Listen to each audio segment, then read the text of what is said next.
RMT animation आपके लिए लेकर आए हैं एक कहानी, अहंकारी लड़की और बुद्धिमान राजा सुलेख। प्राचीन समय की बात है। संगम नगर में प्रिया नाम की एक लड़की रहती थी। वो बहुत ही घमंडी और स्वभाव से दूसरों का अपमान करने वाली लड़की थी, लेकिन उसमें एक गुण भी था। वो पढ़ाई लिखाई और राजनीति करने में सबसे आगे थी। तभी संगम नगर में खुर्जा नगर के राजा सुलेख का आगमन हुआ। वो बहुत ही धनी, तेजस्वी और शक्तिशाली राजा थे। उनके जैसा इस धरती पर कोई प्राणी नहीं था। तभी वो जिस नगर में भी जाते वहाँ लोग उनका आदर सत्कार करते थे। एक दिन राजा सुलेख ने अपने मंत्रियों को बुलाया और उन्हें आदेश दिया। मंत्रियों, यहाँ पर एक भव्य महल बनवाया जाए। मंत्री कहते हैं, जो आज्ञा महाराज। मंत्री 10 दिनों के अंदर भव्य महल का निर्माण कर देते हैं, जिसे देखकर राजा सुलेख अति प्रसन्न होते हैं। फिर उसमें प्रवेश करते हैं। राजा सुलेख आदेश देते हैं, मंत्रियों, इस नगर से हमारे सामने 2 ऐसी लड़कियों को प्रस्तुत किया जाए जिन्हें हम पुरस्कार से सम्मानित कर सकें। यदि तुम लड़कियों को लाने में असफल हुए तो तुम्हें उचित दंड दिया जाएगा। हम तुम्हें 2 दिन का समय देते हैं और याद रहे, ये उपहार की सूचना गुप्त रखी जाए। जो आज्ञा महाराज। ये कहकर वो अपनी सेना के साथ संगम नगर के जंगलों की ओर प्रस्थान करते हैं। फिर वो खोज आरंभ कर देते हैं, पर खोजते खोजते उन्हें शाम हो जाती है। लेकिन ऐसी लड़कियां नहीं मिलती जिन्हें महाराज के सम्मुख पेश किया जा सके। तभी उनको सामने एक सुंदर लड़की दिखाई देती है और वो उसके पास जाते हैं। मंत्री कहते हैं, तुम्हारा नाम क्या है? लड़की अपना परिचय दो। लड़की कहती है, मेरा नाम मीनल है। मैं यहीं पास में ही एक कुटिया में रहती हूँ और मेरा इस जंगल की देखभाल करने का कार्य है। इसे मैं अपना कर्तव्य समझती हूँ, क्योंकि ये मेरी आत्मा कहती है। जैसे ईश्वर ने हमें बनाया है, वैसे ही इन पेड़ पौधों का निर्माण भी किया है, इसलिए मेरा इनसे गहरा संबंध है। मंत्री कहते हैं, हमें तो तुम बहुत प्रभावशाली लगी, इसलिए तुम्हें अपने महाराज सुलेख जी के पास पेश करना चाहते हैं। तुम्हें देखकर वे बेहद प्रसन्न होंगे। मीनल कहती है, प्रिय मंत्री जी, मैं आपके साथ नहीं जा सकती, क्योंकि मैं चली गई तो जंगल की देखभाल कौन करेगा।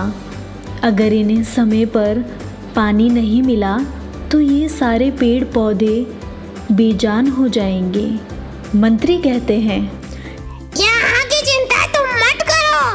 हम अपने 2 सैनिक यहाँ छोड़कर जाएंगे, जो इस जंगल की देखरेख करेंगे। मीनल कहती है, ठीक है मंत्री जी, क्योंकि आपके महाराज भी मेरे लिए ईश्वर के समान हैं, इसलिए मेरा आपके साथ जाना आवश्यक है। मीनल और मंत्री के बीच की बातें चोरी छुपे प्रिया नाम की लड़की सुन रही होती है, जो बहुत ही अहंकारी है। ये सारी बातें सुनकर प्रिया वहाँ आ जाती है और मंत्रियों से कहती है, मेरा नाम प्रिया है। मुझे यह बताओ, ऐसी क्या आवश्यकता पड़ गई महाराज जी को जो संगम नगर से 2 ही लड़कियां चाहिए? क्या वे ये नहीं जानते उनसे भी अधिक बुद्धिमान और महान हूँ मैं? इसलिए तुम्हें मुझे भी अपने साथ ले जाना होगा, ताकि तुम्हारे राजा भी मुझ पर गर्व कर सके। ये सुनकर मंत्री सोचते हैं, हमारे पास 2 दिन का समय था और वो भी पूरा हो गया। दूर दूर तक कोई लड़की भी नजर नहीं आ रही। अगर एक भी लड़की कम हुई तो महाराज हमें कठोर दंड देंगे। मंत्री कहते हैं, प्रिया, हमें महाराज ने इसके विषय में कोई सूचना नहीं दी है। ये तुम्हें वहाँ जाकर ही पता चलेगा, इसलिए हम तुम्हें ले जाने के लिए तैयार हैं। महाराज सुलेख अपने दरबार में बैठे होते हैं। तभी सैनिक आता है और कहता है, महाराज की जय हो। महाराज कहते हैं, कहो क्या सूचना लाए हो? महाराज, अभी समाचार मिला है कि मंत्री जी अपनी सेना के साथ 2 लड़कियों को लेकर पधार रहे हैं। ये सुनकर महाराज बहुत खुश होते हैं और सैनिक को उन्हें जल्द ही उनके कक्ष में भेजने का आदेश देते हैं। तभी मंत्री राज दरबार में पहुंच जाते हैं और कहते हैं, महाराज की जय हो। आपने जो आदेश दिया था वह पूरा हुआ। ये रही वो 2 लड़कियां जिनका नाम मीनल और प्रिया है। महाराज कहते हैं, हमने तुम्हें यहाँ पर पुरस्कार देने हेतु बुलाया है, परंतु ये पुरस्कार एक ही लड़की को दिया जाएगा और इसमें सोने का हार है। पुरस्कार का नाम सुनते ही प्रिया के मन में लालच आने लग जाता है और वो सोचती है कि ये उपहार तो उसे ही मिलना चाहिए। तभी प्रिया बीच में ही बोल पड़ती है, महाराज, ये पुरस्कार तो आपको मुझे ही देना चाहिए, क्योंकि मैं एक समझदार, महान और अच्छे व्यक्तित्व वाली लड़की हूँ। इस संगम नगर में मेरी जैसी कोई प्रभावशाली लड़की नहीं है। यह मीनल तो मेरे सामने छोटी सोच वाली लड़की है। ये सुनकर महाराज क्रोधित हो जाते हैं, पर वो शांत होकर अपने विवेक से काम लेते हैं। महाराज कहते हैं, मीनल, हम पुरस्कार तुम्हें ही देंगे।